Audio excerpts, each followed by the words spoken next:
These swords were so elite that they actually came with an instruction manual, believe it or not. And we men, we don't need instruction manuals unless we don't know how to fix it. These here came with instruction manuals, came with theft books that were actually fighting manuals. Now these books were not only written, they were illustrated for the sake of the soldiers who could not read or write, and that was quite a common trait, believe it or not, in 16th century Scotland. Now this book showed the soldiers how to use these swords, because it's not just a matter of hacking and slashing like in Hollywood movies. I truly love the old Hollywood movies where Errol Flynn is using one of these, or Stuart Granger, with one hand like this. Now I like to think I've got a bit of muscle about me. These weigh 7.5 pounds, and you won't get any real purchase with one hand. It's a proper two-handed sword.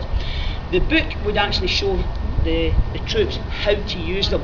Various wards, like what's known as a hanging guard, and the hanging guard simply hangs to the side like this.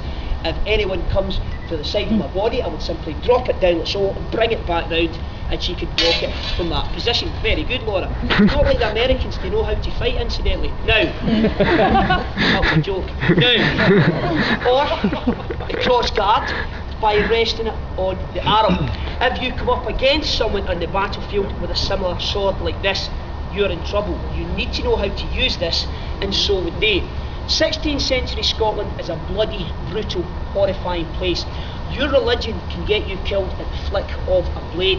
16th century Scotland is Protestant, is fighting Catholic. It's the most turbulent time in our history.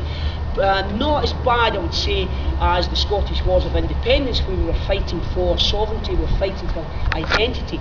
This is religion, and it's the biggest cause of wars to this day. 16th century Scotland has seen it and done it.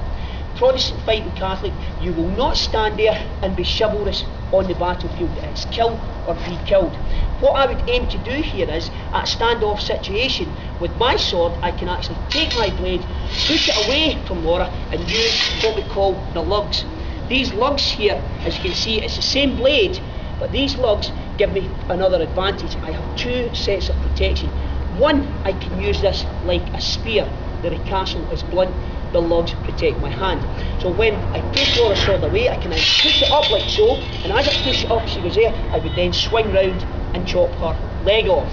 Don't worry, Laura, no, my insurance doesn't allow it.